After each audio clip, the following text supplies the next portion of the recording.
going to drive you crazy this year. I know you like to hang your hat on defense. You always say that. In actuality, and you're absolutely right, but our scouting report, Struess had 4 threes that he'd made Yeah, all year. So we wanted to take away the lane, not let him get to the basket. So the first 3 he hit, no problem with the way we defended. There were a few times after that, obviously, that we lost him. We didn't chase him off the line. And I've been doing this a long time. I don't think I've ever seen anybody go 12 for 14, open or not. And he hit some that were what we consider traditionally contested, at least with a hand up. But we certainly should have and could have done a better job of chasing him off the line, making him shoot a layup.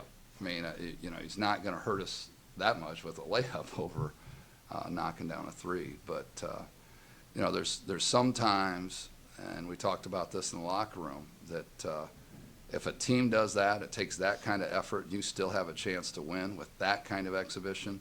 Sometimes you just got to take your hat off to them and clap and say, hey, great job, we got beat. I was overall pleased with our effort.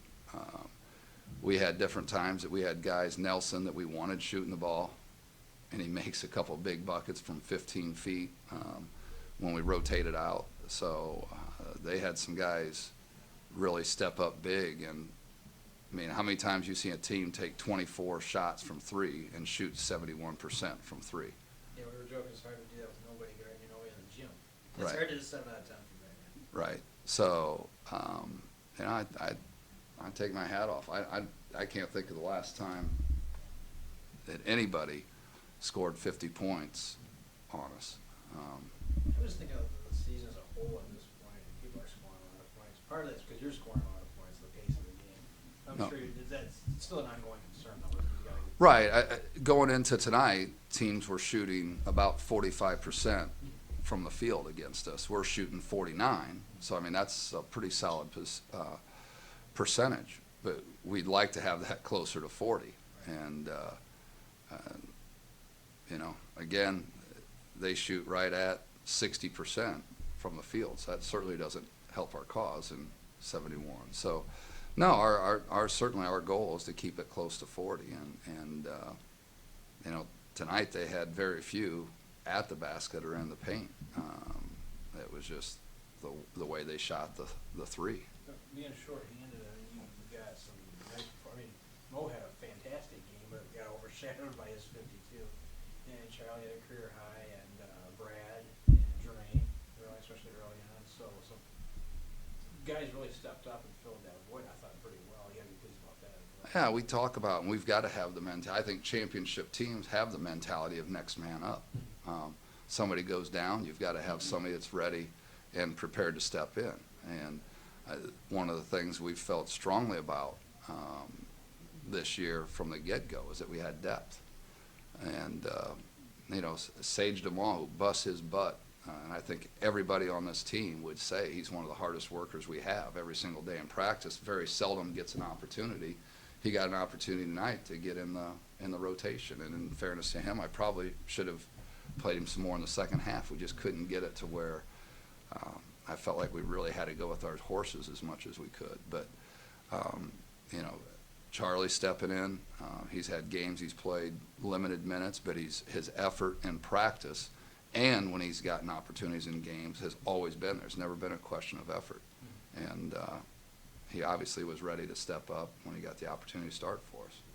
Charlie, obviously, I'm sure you would like to come in a winning effort, obviously. Mm-hmm. But you had to feel good to go out and contribute like you did tonight and, get some confidence personally. And so how'd that feel? And also, what was it like out there? That's a frenetic, fast-paced, high-scoring game. It was, fun to watch. What's it like to be out there in the middle of something like that?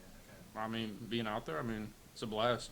Honestly, just college basketball, just when we get going, it's just so much fun to be out there. I remember in first 5 minutes of the game, I just felt rushed personally. Just felt like I got the ball, I kind of got a little nervous, kind of just wanted to get it off my hands. But as the game went on, I got more calmed down. when I got the ball, I just kind of check my surroundings, try to find like the best viable option. Yeah, but overall, I mean, it was a blast.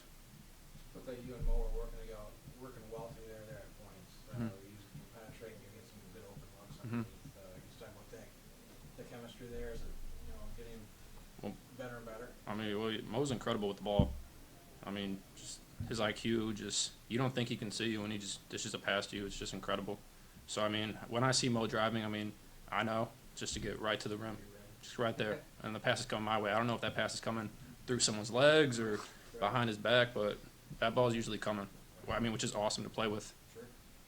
Hey, Rec, one juncture that I remember clearly is I think Nick had a three that would have cut it to two, and it rimmed out. You guys had a few rim outs tonight, unfortunately. And then they got banged back and scored 7 straight points. It just seemed like the whole second half was like that. Get close, get close, get close.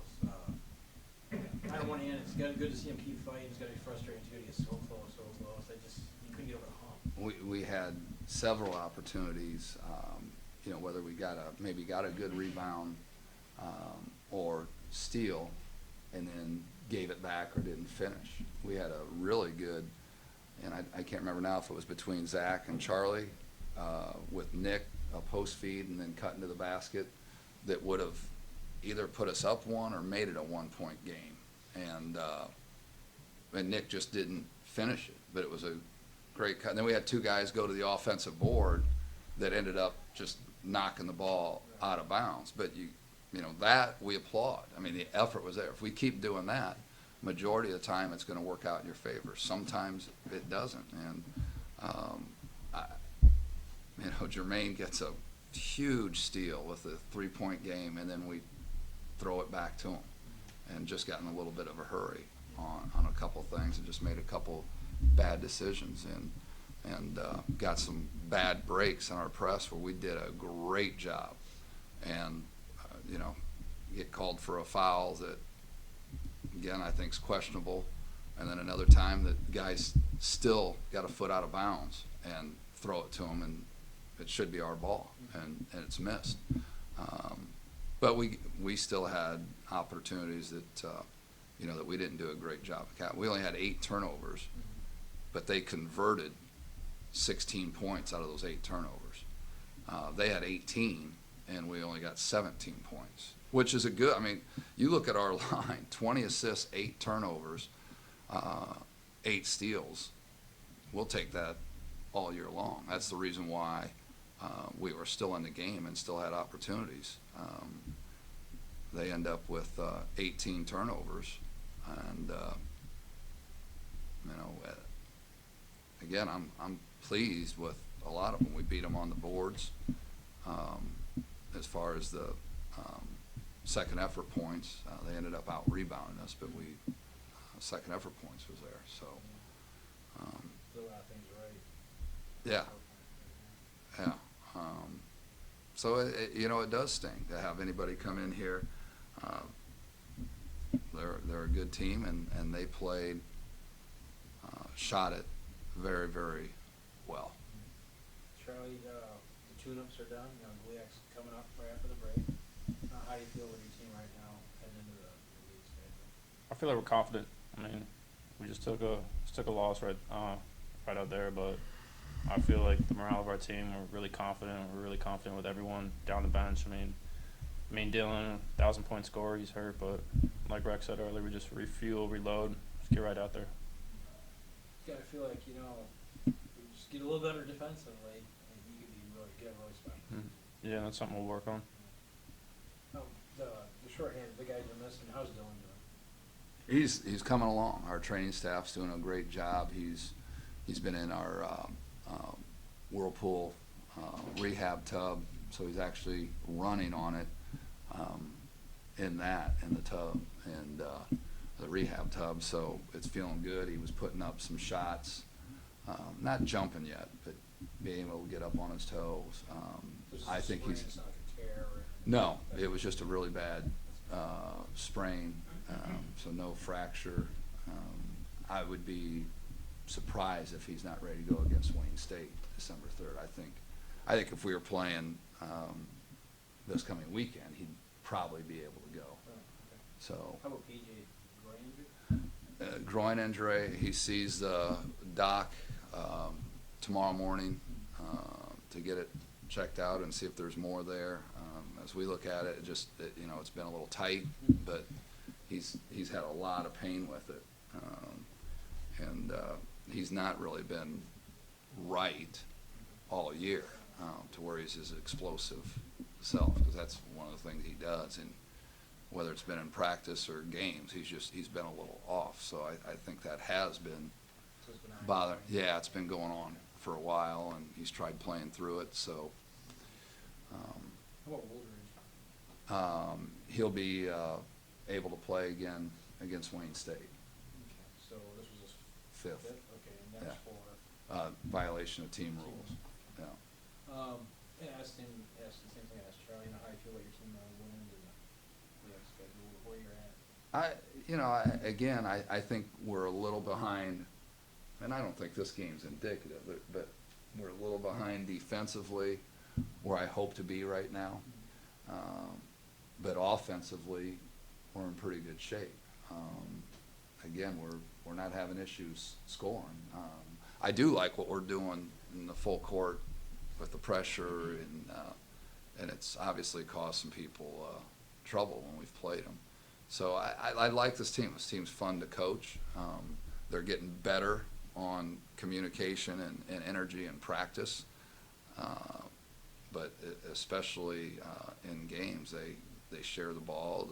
They like each other. They work hard. So I'm pleased with the team we have, and I'm excited about where I think we'll be and can be in January, February, March.